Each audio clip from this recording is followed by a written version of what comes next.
Hello everybody, welcome back to my channel prep BN. आज की इस वीडियो में हम डिस्कस करने वाले हैं क्लास 12th की फ्लेमिंगो बुक से प्रोज सेक्शन का चैप्टर 3 डीप वाटर। तो चलिए चैप्टर को स्टार्ट करते हैं। सबसे पहले अबाउट द ऑथर के बारे में लिखा गया है। इस चैप्टर के ऑथर कौन है? William Douglas was born in main Minnesota. ये उनकी बर्थ प्लेस का मेंशन किया गया है।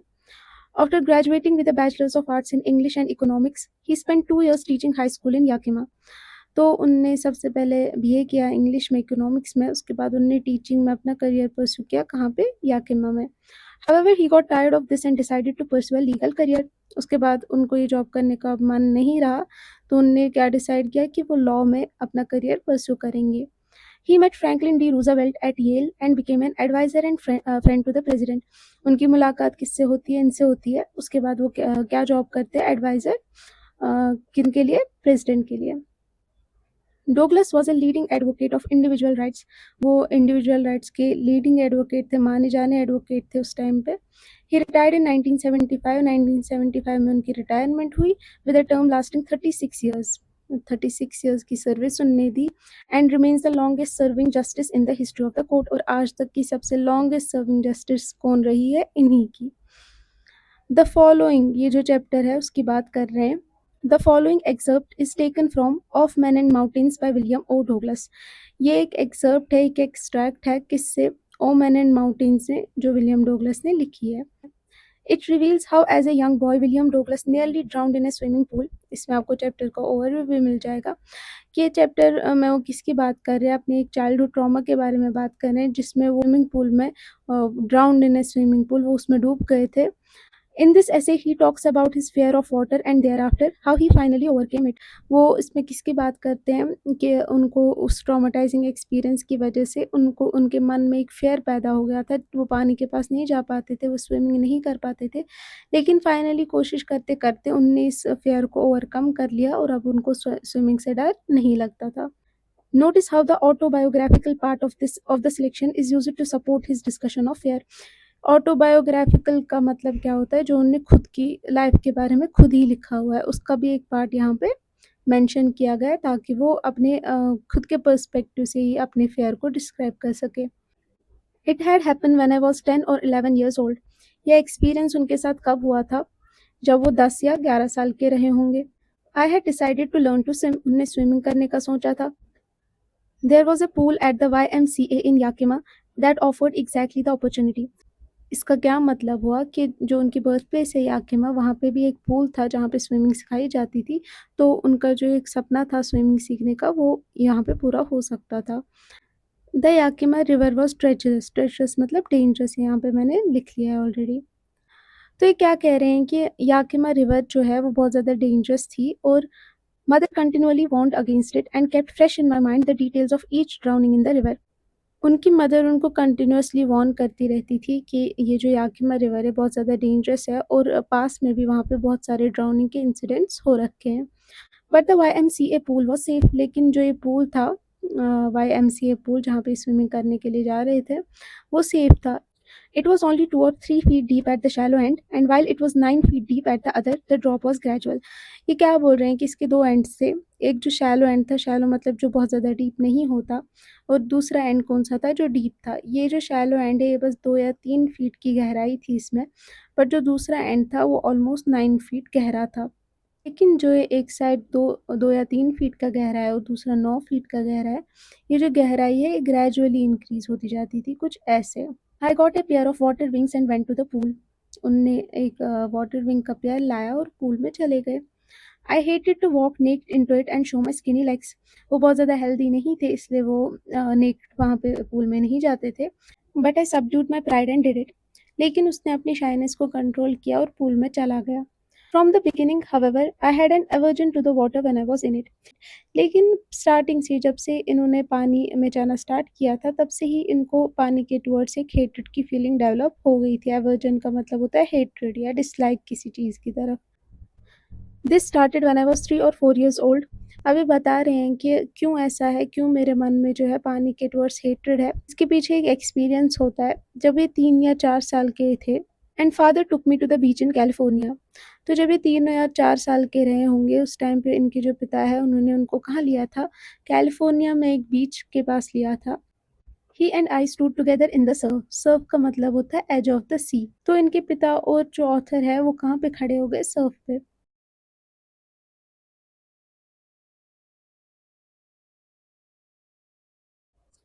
आई hung on to him yet the waves knocked me down and swept over me. Author ने अपने पिता को कस के पकड़ा हुआ था लेकिन फिर भी उसके बाद भी जो वेव्स है वो काफ़ी तेज चल रही थी उसकी वजह से वो गिर गए और उसके ऊपर जो है वो वेव्स चढ़ गई। I was buried in water मतलब पानी इनके ऊपर चढ़ गया था। माई ब्रेथ वॉज गॉन सांस नहीं ले पा रहे थे। आई वॉज फ्राइटन फ्राइटन मतलब स्केर्ड डरे हुए थे। Father laughed, but there was terror in my heart at the overpowering force of the waves. ये देख के इनके पिता को तो हंसी आ रही थी लेकिन ऑथर के साथ ऐसा नहीं था। उनके दिल में बहुत ज़्यादा खौफ था, वो बहुत ज़्यादा सहमे हुए थे क्योंकि वेव्स को कंट्रोल नहीं कर पाए और वेव्स बहुत ज़्यादा ओवरपावरिंग थी और उसकी वजह से क्या हुआ कि वो गिर गए और वेव्स उनके ऊपर आ गई थी। My introduction to the YMCA swimming pool revived unpleasant memories and stirred childhood fears. अब जब इस ये एक्सपीरियंस इनके बचपन में हुआ था, अब कई साल बाद जब वो YMCA में स्विमिंग पूल में स्विमिंग करने के लिए जा रहे थे, तो कहीं न कहीं ये जो मेमोरीज़ है वो स्टिल उनको हॉन्ट कर रही थी। रिवाइव्ड का मतलब होता है वापस जाग उठी थी वो memories. And stirred childish fear जो फियर उनने उस टाइम पे एक्सपीरियंस किया था, वो भी कहीं न कहीं उनको वापस से फ़ील होने लग रहा था। स्टर्ड की मीनिंग मैंने यहाँ पे लिख ली है ब्रॉट बैक और रिवाइव्ड की भी सिमिलर मीनिंग ये होती है ब्रिंग अगेन वापस जगाना वापस जिंदा करना। But in a little while I gathered confidence लेकिन थोड़े समय में ही मेरे अंदर कॉन्फिडेंस डेवलप होना स्टार्ट हो गया था। I paddled with my new water wings, watching the other boys and trying to learn by aping them. इन्होंने अब पैडल करना स्टार्ट कर दिया, स्विम करना स्टार्ट कर दिया उन नए वाटर विंग्स से जो उन्होंने लाई थी अपने साथ और वो देख रहे थे दूसरे बॉयज़ को और एप कर रहे थे। एपिंग मतलब इमिटेट करना। उनको इमिटेट कर रहे थे, उनको कॉपी कर रहे थे और उसी तरीके से वो भी पैडल करने की कोशिश कर रहे थे। एपिंग का मतलब होता है copying. I did this 2 or 3 times on different days and was just beginning to feel at ease in the water when the misadventure happened. उन्होंने सेम कोशिश जो है दूसरे बच्चों को देखकर पैडल करने की, स्विम करने की कोशिश 2-3 बार की, अलग-अलग दिनों पे की और अब जब वो थोड़ा-थोड़ा कॉन्फिडेंस गेन करना स्टार्ट कर रहे थे, पानी से जो उनका फ़ियर था उसको वो थोड़ा-थोड़ा ओवरकम कर रहे थे उसको, तभी उनके साथ क्या हो जाती है, एक मिसएडवेंचर हो जाता है, जिसकी वजह से फिर वो आगे जाके बहुत ज़्यादा सफ़र करते हैं। I went to the pool when no one else was there. ये पूल के पास गए जब वहाँ पे कोई भी नहीं था। द प्लेस वाज़ क्वाइट, बहुत ज़्यादा शांति थी वहाँ पे। The water was still, still मतलब मूव नहीं कर रहा था वो पानी and the tiled bottom was as white and clean as a bathtub. और जो उसके जो बॉटम पे उस पूल के बॉटम पे जो टाइल्स लगी हुई थी, बहुत ज़्यादा क्लियरली वो व्हाइट थे और क्लीन थे जैसे कि एक बाथटब हो। I was timid about going in alone, so I sat on the side of the pool to wait for others. Timid की मीनिंग मैंने यहाँ पे लिख ली है। वो बहुत ज़्यादा नर्वस थे अकेले जाने से, तो इसलिए वो वहाँ पे पूल में नहीं गए और वेट कर रहे थे बाकी बच्चों के आने का ताकि वो उनके साथ ही पूल में जाए। I had not been there long when in came a big bruiser of a boy, probably 18 years old. अब वो बहुत समय नहीं हो गया था उनको वहाँ पे वेट कर रहे हुए, उतने में ही क्या हो जाता है वो देखते हैं कि एक बिग ब्रूज़र ब्रूज़र ऑफ अ बॉय का मतलब होता है जो बहुत स्ट्रॉन्ग लग रहे होंगे, हेल्दी लग रहे होंगे और एग्रेसिव लग रहे होंगे। तो एक ऐसा ही लड़का, एक ऐसा ही यंग मैन वहाँ पे आ जाता है। ऑलमोस्ट उनकी एज क्या वो बोल रहे हैं कि 18 इयर्स की एज थी उनकी almost. He had thick hair on his chest, उनके चेस्ट पे घने बाल थे। He was a beautiful physical specimen, specimen का मतलब होता है example. With legs and arms that showed rippling muscles, तो उनका जो फिज़ीक था वो बहुत ज़्यादा अच्छा था और उनके रिपलिंग मसल्स का क्या मतलब होता है? रिपलिंग का मतलब होता है बल्जिंग। उनके बल्जिंग मसल्स थे, काफ़ी अच्छे मसल्स थे, फिज़िकली वेल बिल्ट थे वो। ही येल्ड, और उस लड़के ने क्या किया, उस लड़के ने चिल्लाया, चिल्लाकर क्या बोला? हाय स्किनी। ऑथर ने पहले ही मेंशन किया था कि वो हेल्दी नहीं थे। How do you like to be ducked? Duck की मीनिंग मैंने यहाँ पे लिख ली है, पुश्ड अंडर वाटर। कैसे तुम चाहते हो कि मैं तुम्हें पानी में धक्का दूँ, मैं तुम्हें पानी में गिरा दूँ?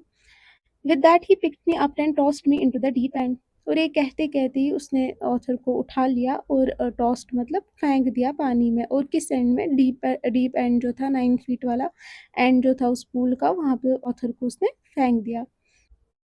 Tossed through carelessly. I landed in A sitting position. Sitting position में ही वो पूल के बॉटम पे पहुंच गए। स्वैलोड वाटर, ऑक्सीजन के बदले उनके बॉडी के अंदर क्या जा रहा था, पानी जा रहा था। And went at once to the bottom, और बॉटम पे पहुंच गए। आई वॉज फ्राइटन यानी scared, but not yet frightened out of my wits. देखो, विट्स का मतलब होता है थिंकिंग एबिलिटी। इनके कहने का क्या मतलब है कि हाँ, मैं डरा हुआ तो था, लेकिन अभी भी मेरे में वो सोचने की क्षमता थी। मेरा दिमाग अभी भी थोड़ा काम कर रहा था, मेरा दिमाग काम करना बंद नहीं किया था। On the way down I planned. अब जैसे-जैसे ये नीचे जा रहे थे बॉटम की तरफ, तो वहीं पे उन्होंने प्लानिंग कर ली थी कि कैसे वो वापस सरफेस पे आ जाएँगे। When my feet hit the bottom, जैसे ही मेरे पैर जो है वो पूल के बॉटम से टकराए, I would make a big jump. जैसे ही वो टकराएँगे तो मैं एक बहुत बड़ा-सा जंप ले लूँगा, सरफेस पे आ जाऊँगा, come to the surface, lie flat on it, flat lie करूँगा वहाँ पे, and paddle to the edge of the pool, और पूल के एज तक स्विम कर लूँगा। ये इसका प्लान था। It seemed a long way down. अब जैसे-जैसे वो नीचे की तरफ जा रहे थे, बॉटम की तरफ जा रहे थे, तो उनको बहुत ज़्यादा ये जो ड्यूरेशन थी, वो बहुत ज़्यादा लग रही थी दैन जो यूजुअली उनको शायद लगती। Those 9 feet were more like 90। ये जो 9 फीट थे, वो 9 फीट लग ही नहीं रहे थे, 90 फीट लग रहे थे। And before I touch the bottom, my lungs were ready to burst, क्योंकि इनकी जो लंग्स है वहाँ उसमें ऑक्सीजन नहीं जा रहा था, बहुत ज़्यादा पानी जमा हो गया था उसमें। तो इसकी वजह से उनकी जो लंग्स है, ऐसा लग रहा था उसको कि ये फट जाएंगे अभी। But when my feet hit bottom, I summoned all my strength and made what I thought was a great spring upwards. लेकिन जैसे ही मैंने मेरे जो पैर है वो बॉटम की से टकराए, तो मैंने क्या किया, समन मतलब गैदर्ड। उनके पास जितनी भी स्ट्रेंथ अवेलेबल थी उस टाइम पे, उनने वो गैदर की, उनने वो करेज अपने अंदर लाया, और क्या किया, उन्होंने ऊपर की तरफ जंप कर लिया। और इनको लग तो रहा था कि मैंने बहुत अच्छा जंप लिया, लेकिन हकीकत में वो रियलिटी में वो वैसा जंप नहीं था। I imagined I would bob to the surface like a कॉक। बॉब का पहले मैं मतलब बता देती हूँ। बॉब का मतलब होता है मूव अप। इनको लग रहा था कि जिस तरह कॉक जो होता है उसकी बुओयंसी बहुत अच्छी होती है, जब हम उसको पानी में डालते हैं तो वो सरफेस पे ही लाई करता है, सरफेस पे फ्लोट कर रहा होता है। तो उनको भी सेम लग रहा था कि मैंने जो ये जंप लिया, ये इतना अच्छा जंप लिया मैंने कि कॉक की तरह ही मैं सरफेस पे आ जाऊँगा। Instead I came up slowly. वो उतनी तेज़ी से ऊपर की तरफ नहीं आए, बहुत ज़्यादा धीरे-धीरे आ रहे थे। I opened my eyes and saw nothing but water. उन्होंने अपनी आँखें खोली और पानी के अलावा उनको कुछ भी नहीं दिख रहा था। उनको लग रहा था वो सरफेस पे पहुँचेंगे, लेकिन वो सरफेस पे नहीं थे, वो अभी भी पानी के अंदर ही थे। Water that had a dirty yellow tinge to it. Tinge का मतलब होता है लाइट कलर। वो पानी हल्का-हल्का सा येलो कलर का था। I grew panicky. ये बहुत ज़्यादा घबरा रहे थे। I reached up as if to grab a rope and my hands clutched only at water. अब इन्हें कोशिश की कि किसी को तो मैं पकड़ सकूँ, कुछ तो मेरे हाथ में आ जाए जिसका सहारा लेके मैं ऊपर आ जाऊँ, लेकिन ऐसा कुछ भी नहीं हुआ। पानी बस उनके हाथों में सिर्फ आया तो पानी ही आया। I was suffocating. उनको सांस नहीं आ रही थी। I tried to yell but no sound came in. चिल्लाने की कोशिश की, लेकिन आवाज़ ही नहीं आ रही थी गले से। That my eyes and nose came out of the water but not my mouth. उनकी आंखें और नाक तो आ गई थी पानी के ऊपर, लेकिन मुंह जो है वो अभी भी पानी के अंदर ही था, इसलिए वो चिल्ला नहीं पा रहे थे। I flailed at the surface of the water, swallowed and choked।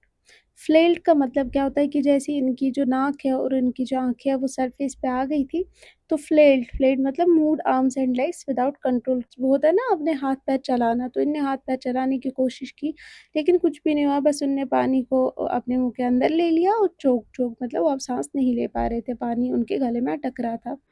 तो फ्लेल्ड की क्या मीनिंग हुई? Move moved arms and legs without control. I tried to bring my legs up, but they hung as dead weights, paralyzed and rigid।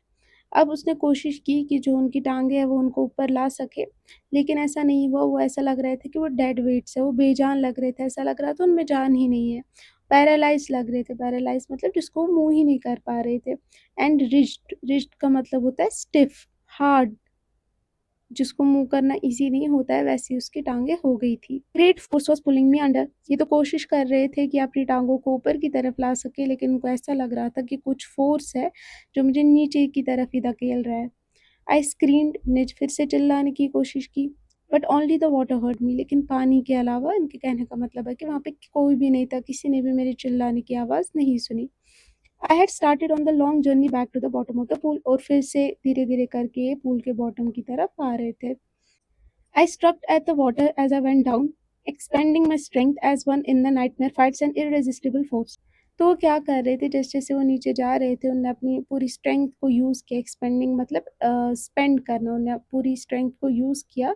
और जैसे हमें एक nightmare आता है, एक बुरा सपना आता है, उसमें हम किसी एक हमें लगता है कि हम किसी इर्रेसिस्टिबल फोर्स, जिसको हम कंट्रोल नहीं कर सके, ऐसे किसी फोर्स से हम लड़ रहे होते हैं, हम कोशिश कर रहे होते हैं हम उस नाइटमेयर से बाहर आ सकें, लेकिन हम नहीं आ पाते हैं। उसी तरीके से ये भी अपनी स्ट्रेंथ को यूज़ कर रहे थे, लेकिन उसका कोई फ़ायदा नहीं था। ऐसा लग रहा था कि लड़ रहे हैं, स्ट्रेंथ यूज़ कर रहे हैं, तो किसके अगेंस्ट? वहाँ पे कुछ है नहीं। उनकी जो कोशिश है वो नाकाम हो रही थी।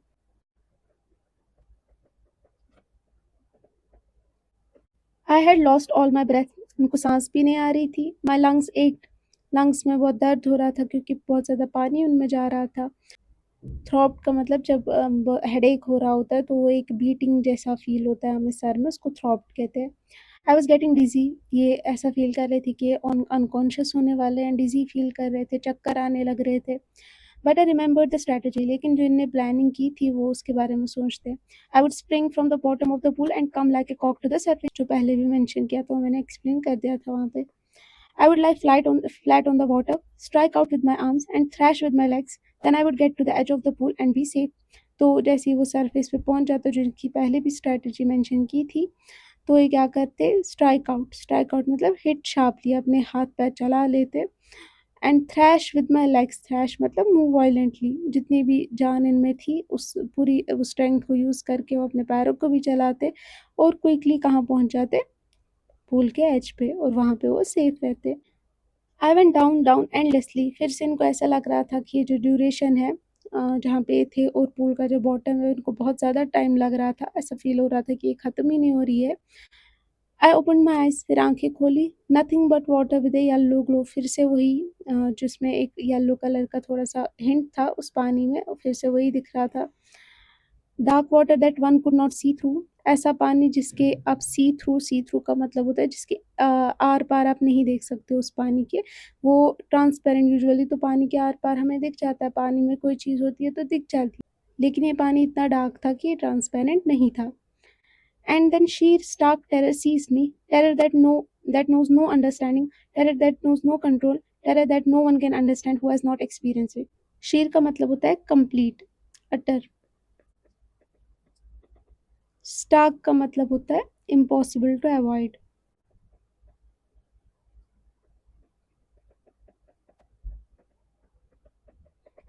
सीज्ड की मीनिंग मैंने लिख लिया, टुक होल्ड ऑफ सडनली। अब क्या हो जाता है कि इनके मन में खौफ पैदा हो जाता है। शीर मतलब कंप्लीटली वो उनको ओवरपावर कर देता है। एक कंप्लीट, एक अटर टेरर उनको सीज़ कर देता है। सीज़ का मतलब होता है हावी हो जाता है वो टेरर उन पे, उनकी वो जो थोड़ी-सी थिंकिंग एबिलिटी थी वो भी नहीं रह जाती। और इम्पॉसिबल टू स्टार्क मतलब इम्पॉसिबल टू अवॉइड, वो इसको ओवरपावर भी नहीं कर सकते थे, वो इसको ओवरकम भी नहीं कर सकते थे इस टेरर को। और ऐसा टेरर वो बोल रहे हैं कि जिसको कोई कुछ नहीं समझ आता, टेरर जिसका कोई कंट्रोल नहीं होता, टेरर जो ऐसा कोई समझ ही नहीं पाएगा जिसके साथ ऐसा कोई एक्सपीरियंस ना हो। I was shrieking under water, shrieking का मतलब होता है स्क्रीमिंग।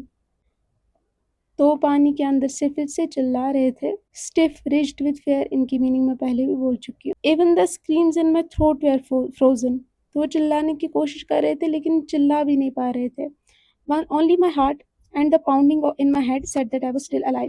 सिर्फ दो ही चीज़ें थी जिनसे इनको रियलाइज़ हो रहा था कि अभी भी ज़िंदा है। वो क्या था, इनका दिल जो धड़क रहा था, एंड द पाउंडिंग, पाउंडिंग का मतलब क्या होता है, रिदमिक बीटिंग। थ्रॉबिंग जो पिछले पैराग्राफ में थ्रॉबिंग की मीनिंग समझाई थी ना, सेम मीनिंग यहाँ पे भी इसकी भी है, pounding of the head same.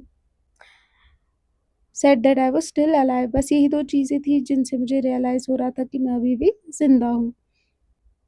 And then in the midst of the terror came a touch of reason, midst मतलब मिडल। अब इसी खौफ के बीचों-बीच ही एक टच ऑफ रीज़न मतलब वो फिर से सोच पाए, फिर से उनके दिमाग में एक थॉट आया। Just remember to jump when I hit the bottom, इनको अपनी प्लानिंग याद आ जाती है कि जैसे ही मैं बॉटम पे पहुँचूँ मुझे जंप करना है। At last I felt the tiles under me. अब ये बॉटम पे पहुंच चुके थे. My toes reached out as if to grab them. ऐसा लग रहा था कि इनकी जो टोस है उनसे कोशिश कर रहे थे कि वो उन टाइल्स को पकड़ सके. I jumped with everything I had. फिर से वो जंप करने की कोशिश की, फिर से सारी स्ट्रेंथ को यूज़ किया. But the jump made no difference. लेकिन उस जंप से वापस से थर्ड ट्राई में भी कोई भी फ़र्क नहीं पड़ा.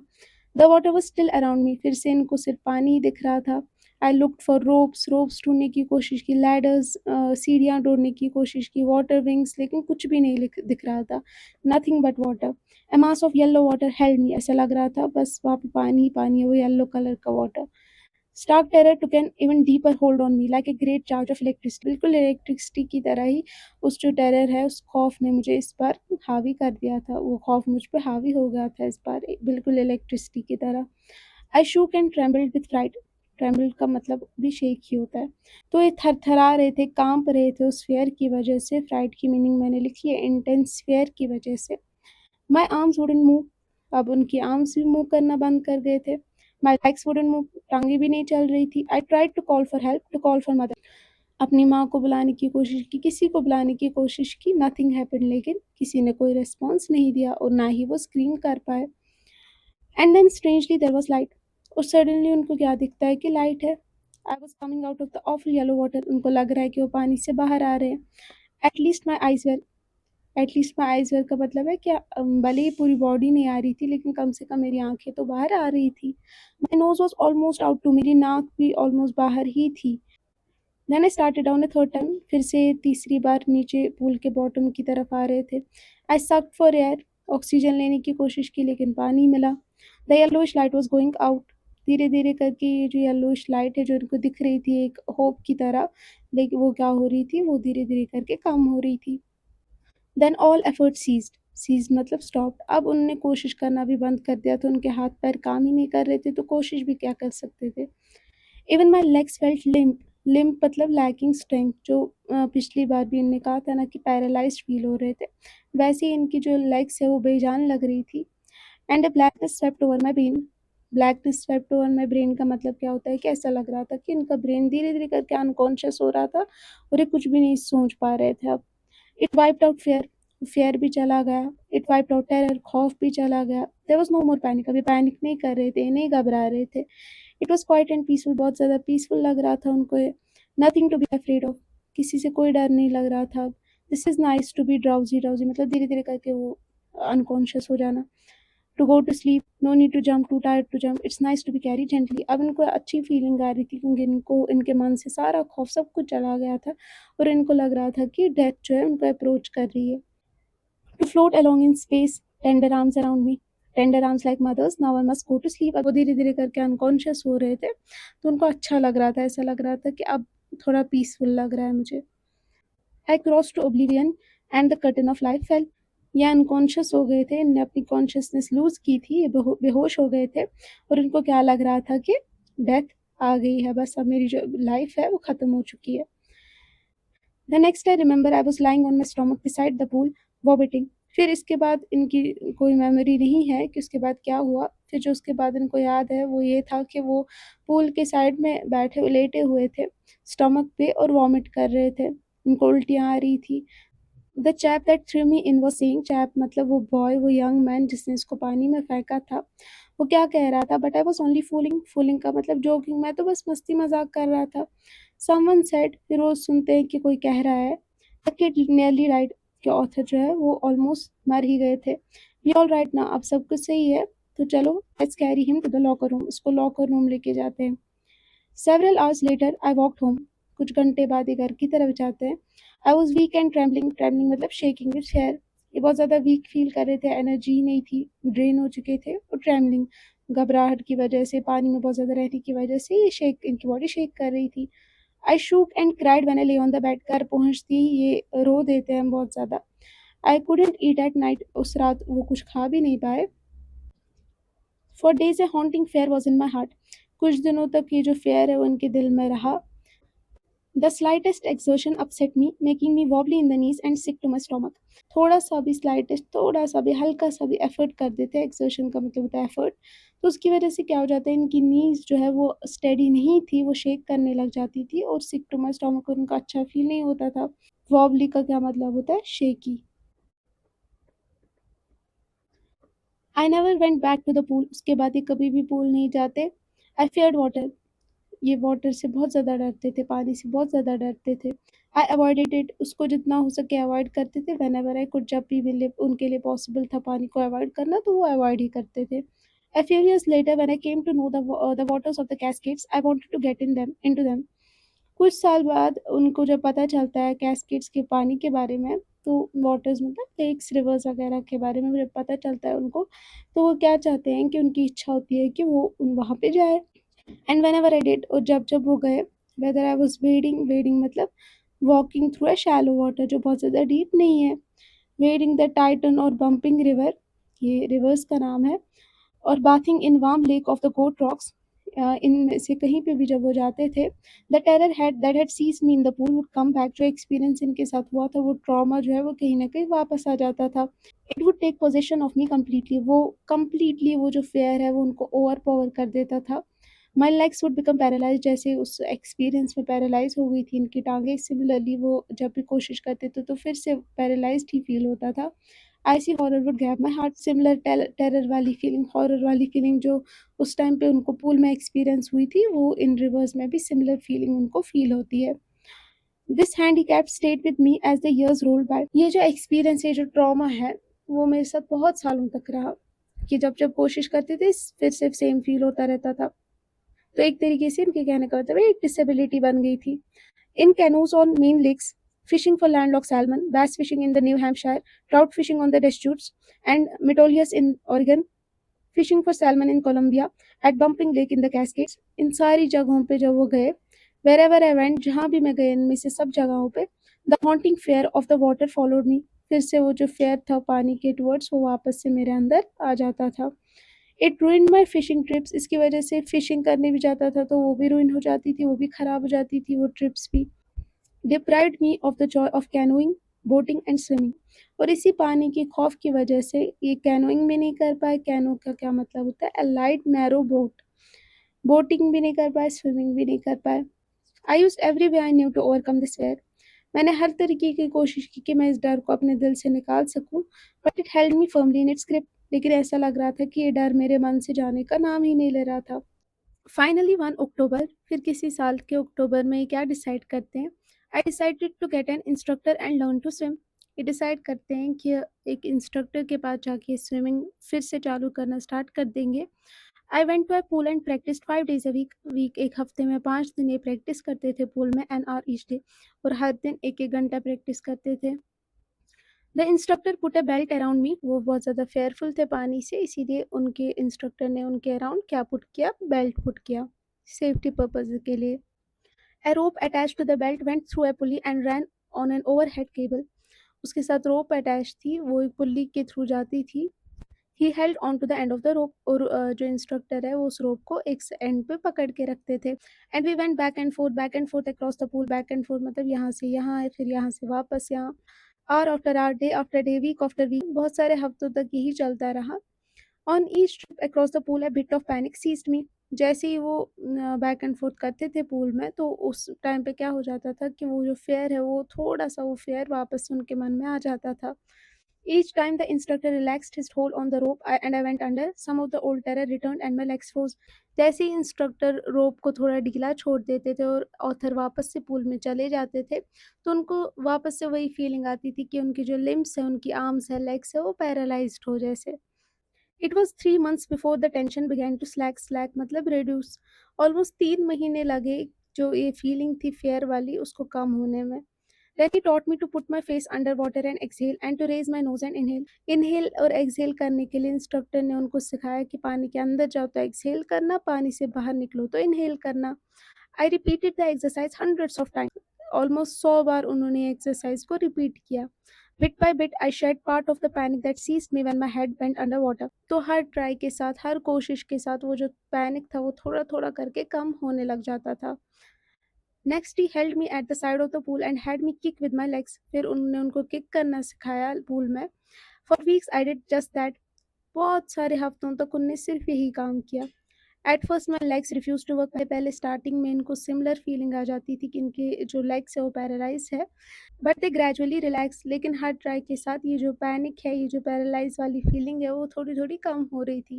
And finally I could command them. और अब फाइनली इतनी कोशिशों के बाद उनको अपनी लेग्स पैरालाइज लिम्प फील नहीं हो रही थी और उनको ऐसा लग रहा था उनमें जान आ गई है और वो उनको कंट्रोल कर सकते हैं। Thus piece by piece he built a swimmer. और इन्हीं थोड़ी थोड़ी कोशिशों की वजह से इंस्ट्रक्टर ने जो है उनको वापस से पूरा स्विम करना सिखा दिया था। And when he had perfected each piece he put them together into an integrated whole. तो इसका क्या मतलब हुआ, वो उनको कभी इनहेल एक्सेल करना सिखाते थे, कभी उनके हाथ पैर चलाना सिखाते थे। तो ये सब कुछ सिखाने के बाद अब फाइनली वो उनको क्या बोलते हैं, he put them together into an integrated whole. अब फाइनली इन सब एफर्ट्स को कंबाइन करके वो उनको क्या बोलते हैं कि अब तुम स्विम के लिए बिल्कुल रेडी हो। In April he said now you can swim. अब तुम स्विम कर सकते हो। Dive off and swim the length of the pool. Crawl stroke एक टाइप है, एक स्विमिंग की टेक्निक है। उनको बोलते हैं कि जाओ पूल में स्विम करके आ जाओ। I did. The instructor was finished.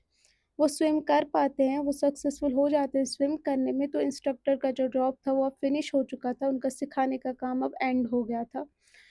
But I was not finished. लेकिन खुद में वो उनकी वो सेटिस्फैक्शन वाली फीलिंग नहीं आ रही थी। I still wondered if I would be terror stricken when I was alone in the pool. I tried it. I swam the length up and down. तो इनको अभी भी लग रहा था कि अभी तो इंस्ट्रक्टर यहाँ पे थे, तो ऐसा तो नहीं है कि उसी की वजह से जो है मैं स्विम कर पाया। अगर मैं अकेले में हूँ तो फिर से वो जो टेरर है वो मुझे ओवरपावर कर दे। तो इसीलिए उनने आई ट्राइड इट, उनने अकेले स्विम करने की कोशिश की। Tiny wastage of the old terror would return. इसका क्या मतलब होता है, ट्रेसेस, वो छोटे छोटे अमाउंट में वो जो टेरर है वो वापस आ जाता था। But now I could frown and say to that terror, trying to scare me, well, here's to you, look, and off I'd go for another length of the pool. अब जब जब वो टेरर वाली फीलिंग उनके मन में वापस आ जाती थी तो वो उससे कहते थे कि तुम क्या मुझे डराने की कोशिश कर रहे हो। अब नहीं डरूंगा मैं, क्योंकि उनने बहुत एफर्ट्स किए होते हैं उस डर को भगाने के लिए। और फिर से, और ये कहते ही वो फिर से वापस से स्विमिंग के लिए चले जाते थे। दिस वेंट ऑन अंटिल जुलाई। अप्रैल से जुलाई तक वो यही करते रहे। But I was still not satisfied. लेकिन अभी भी वो सेटिस्फाइड नहीं थे इससे। I was not sure that all the terror had left. उनके मन में अभी भी वो थोड़ा शक था कि क्या वो फेयर कंप्लीटली मेरे मन से चला गया है। सो उसको टेस्ट करने के लिए वो क्या करते हैं, so I went to the lake Wentworth in New Hampshire. वहाँ चले गए। Dived off at hawk at Triggs Island and swam 2 miles across the lake to Stamp Act Island. यहाँ जाते हैं लेक वेंटवर्थ में, ट्रिक्स आइलैंड जाते हैं, Stamp Act Island जाते हैं। I swam the crawl, breast stroke, side stroke and back stroke. तो ये स्विमिंग की टेक्निक्स है, इन सभी को ट्राई करते हैं। Only once did the terror return. सिर्फ एक बार ही उनको फेयर वाली फीलिंग वापस आ जाती है। When I was in the middle of the lake cup. जब वो लेक के मिडल में होते हैं, सेंटर में होते हैं। I put my face under and saw nothing but bottomless water. वो अपना फेस जो है, चेहरा है, और पानी के अंदर डालते हैं और उनको पानी के अलावा कुछ भी नहीं दिखता है। The old sensation return in miniature. Miniature मतलब छोटे से अमाउंट में वो ओल्ड फीलिंग जो है, वो ओल्ड टेरर है, वो वापस आ जाता है उनके मन में।